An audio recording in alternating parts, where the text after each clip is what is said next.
What's good? We're back again. And listening to this one, this clip right here dives straight into Joe Budden's take on the Jim Jones versus Kid Cudi situation.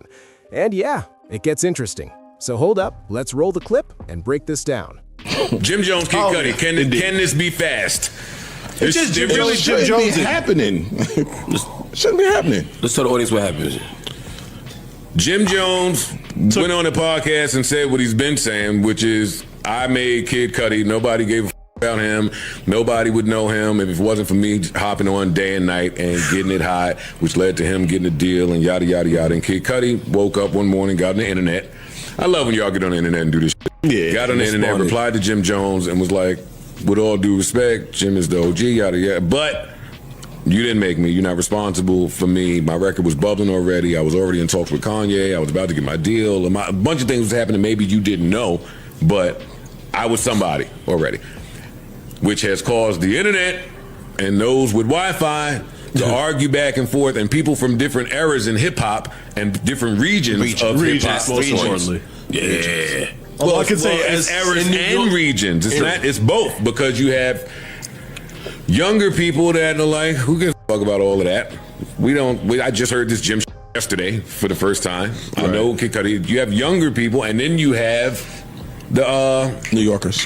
Yeah.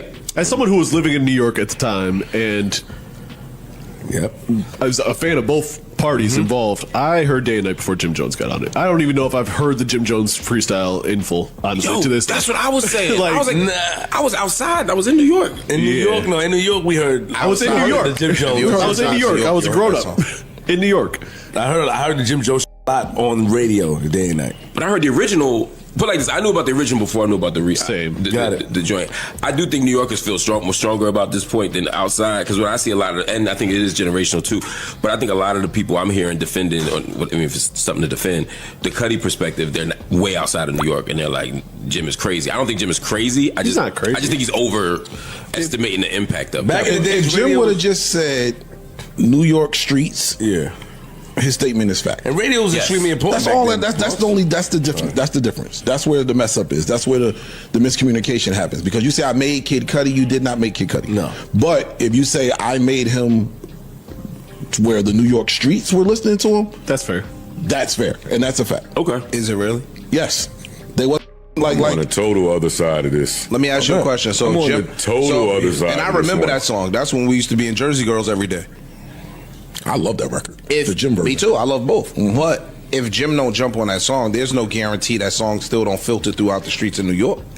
It was already filtering in the streets of New York.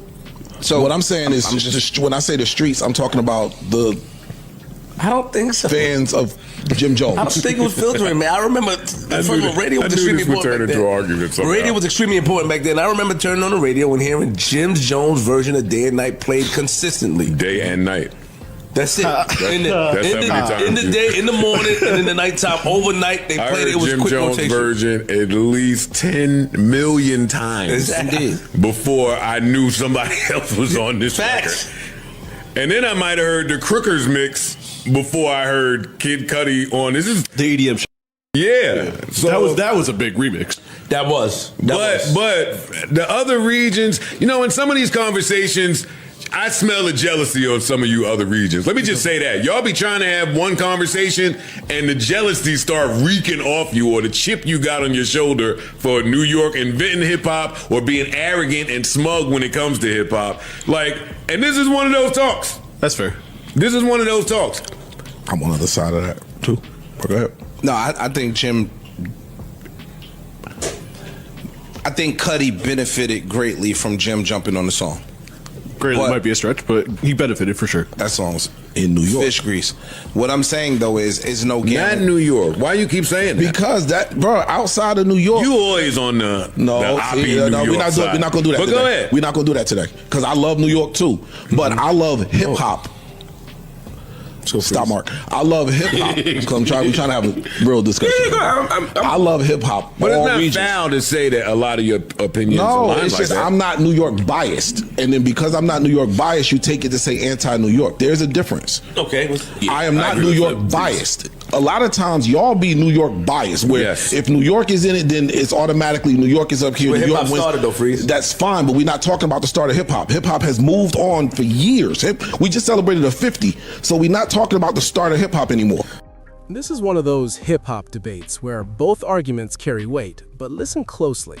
The real answer sits right in the middle, because Jim Jones absolutely played a role in breaking that record in New York. We just talking about why we're biased and why we hold it high. I understand that. Also because it's home. I think people should be biased to where they're from and their, Not just their that, home. I do. even with that particular song, you can't necessarily say it helped it in New York, but it didn't help it nowhere else because you don't travel enough to see if it was buzzing somewhere else with the Jim verse. You don't. Okay, go ahead. You don't know if it helped it in Atlanta. You don't know if it helped it in this region or this region or this region because you wasn't traveling and outside in these spots to see if when the song came on, they was rocking the Jim version. We only know because we are cemented in New York City, so we know what it did here. Not saying that it did or didn't. I'm just giving a No. In addition, I'm saying it did. It helped, bro. It helped. I'm saying that when that record was on Hot 97, playing the way it was playing, literally day and night. I don't know if who Jim had a relationship up here, but all day long that record came on. Those are spins. True. Which is that led to that record being in heavy rotation in New York, in the biggest market. So you can't just say New York when every PD in the nation is looking to see how many spins a certain record is What made getting Jim get on the record? in New York. Obviously, you heard a song that must have been doing something somewhere. I'm not saying it wasn't. So what I'm trying to say, and to your point about travel, this is the blog era when this record comes out. Now we have the internet. This is not just local radio. This is not just regional radio anymore. This is one of the premier blog record songs. So blog era songs. Now you're getting music from all over. You can see this is what we with out here. The internet made the world fit in the palm of your hand. It ain't no more you only know what's happening in New York, you only know what's happening down south, you only know what's happening on the west coast. There's a crew of y'all that overstate the blog era too. Not just There's that. a crew of y'all that downplay the blog era. But to your point, when this moment we talking about, blogs was still very much niche. They wasn't the overcompensating, the overarching. Bro, what years of the blog era to you? What years are the blog era? What's the peak? that song was out when we first started going and to what's Jersey peak Girls. blog era? I remember that song. This is still kind of MySpace era, honestly. Yeah, we're talking about 08 freeze. Joe Budden frames the Jim Jones and Kid Cudi situation by drawing a sharp line between influence and origin, making it clear that while Jim Jones helped amplify Day and Night in New York, he didn't create Kid Cudi or hand him a career. Joe points out that Cudi already had motion before Jim ever touched the record, with early buzz, blog hype, and industry chatter building quietly behind the scenes. From Joe's angle, the real tension comes down to timing and geography. Back then, New York radio carried serious weight, and Jim's version getting heavy spins pushed the song to a much wider audience in that market. Joe stresses that kind of exposure mattered, especially in a major city where radio play could shift the entire industry's attention. But he also makes it clear that helping a song travel further is not the same thing as discovering or making it.